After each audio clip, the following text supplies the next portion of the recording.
I remember going to my dad's one weekend and we rented Lethal Weapon 2, I think it was, the one where there's a sex scene in Mel Gibson's trailer.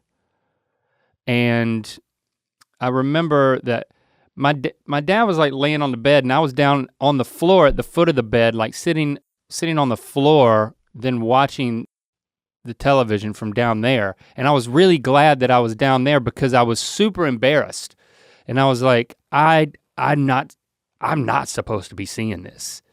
I was probably in like 4th grade-ish. And I remember that was just my reaction. It wasn't like, I mean, it was a sex scene. Your dad was there. My dad, yeah. I mean, this is not, my brother was there, but your dad was there. Yeah, that certainly made it super awkward. And it wasn't just a nude woman, but there was like, they were participating in some sort of act. Right, they were copulating. And I just did not, I don't know how much sense I made of it, but I immediately knew that I should not have been watching this. And this is not something I'd be watching back at my house. So you didn't even have time to consider whether or not you were into the idea. It was more like, I don't think I'm supposed to be watching this. And my dad is here. I was petrified. But you were petrified of the sex? Or petrified of the situation? Of me watching something that was wrong for me to watch. This was wrong for me to see. But was there a moment where you were like, oh, that must be I don't recall sex. that. I don't recall that. I think it was like, you weren't supposed to see that, so block it out. I might have looked away. I wasn't, especially in that instance, I wasn't intrigued. And I don't know if that happened first or if the next thing I tell you happened first chronologically. I don't know. And if they happen in the other direction, I had a little bit more information than I recall. But the way that I found, the way that I got the sex talk from my mom was, my mom always worked at the Harney County Health Department. Yeah, she did. And there was this set of brochures at the front in the waiting area. And that was a resource for her. All types of things. You know, when I was in, well shoot, I guess this was, well, I think this was 5th grade when I did the drug awareness poster contest. Yeah. And I told Mom I wanted to submit an anti-drug poster. And she was like, well, here's an anti-drug brochure. You can just take the illustration from in that and make that into your poster. You can plagiarize that, even though she nor I used the word plagiarize and apparently didn't know what it meant. Right, and that's why you won. And that's why I won, and I have it hanging in the whole county. You won the whole county. I still got a laminated version of it hanging in and no one in the county put together that this is from the official county house office. This is from the official county anti-drugs brochure, which they're probably like, we're gonna take the winner of this and use it in the brochure. And they're like, oh, this is the same image from last year. There's a lot of fun things to do instead of drugs. Right. Was their tagline, including and mine. Sex. Yeah. She also came home one day and said something to the effect of, Link, I want you to read this brochure and then if you have any questions, you can talk to me about it. It's any questions you have, it's totally fine. You can just ask me anything to clarify anything that you read in this amazing brochure. What was the illustration on the outside of this brochure? I don't remember, but it definitely, if it was just text and illustrations, I'm pretty sure.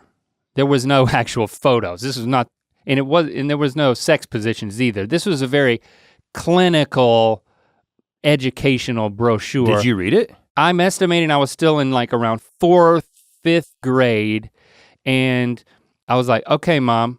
And I took the thing, and I remember I went into my room and I closed the door, and then I went into my closet, and I closed myself in my closet.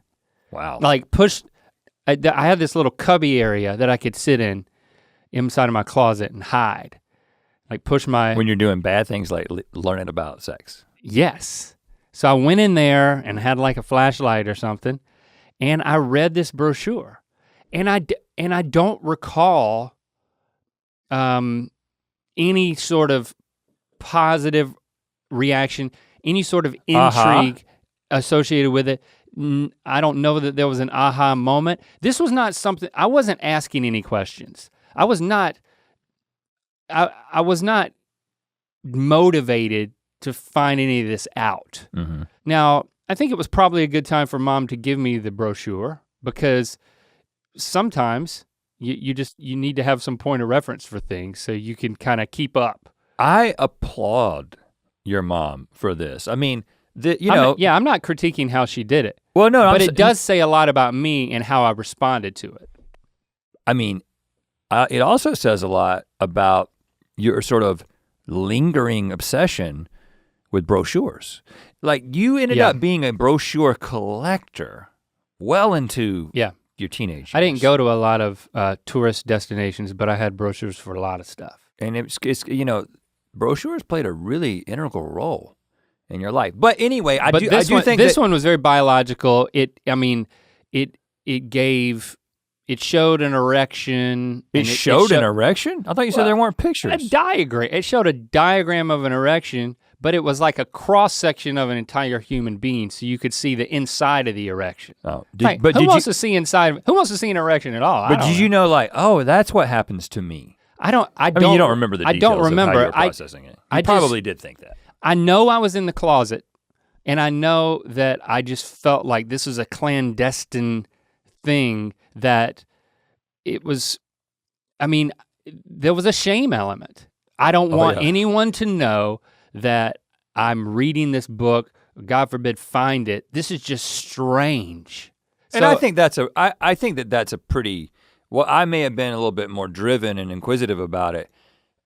I still wasn't talking to anybody about it for the same reason. I felt I wasn't gonna ask my parents a question about it, because it's weird, and there's a lot of shame attached to it in our culture. I mean, I have to conclude that at the time, my takeaway was, because it was so educational in a biological sense. Like, these are ovaries, this is a vagina, this is an erection, these are gonads, gonads, that type of situation. So my takeaway must have been more, this is how you make babies, and I don't have to worry about that. I don't really recall being engaged, making a connection between desire, pleasure, intimacy. I venture to guess that none of that stuff was really covered, maybe more than just a blurb in this thing. It might have covered STDs, but I'm pretty sure that would have lost me. Right. Because I was just like, I'll get back to this later. I don't know what I did with the brochure. I have to think I hid it somewhere in a stack of stuff in case I needed to refer to it later, but I didn't throw it away. It's right under the Tweety Railroad brochure. Yeah, right.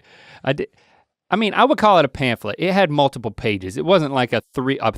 Right, it was a 3-panel brochure. It was a booklet.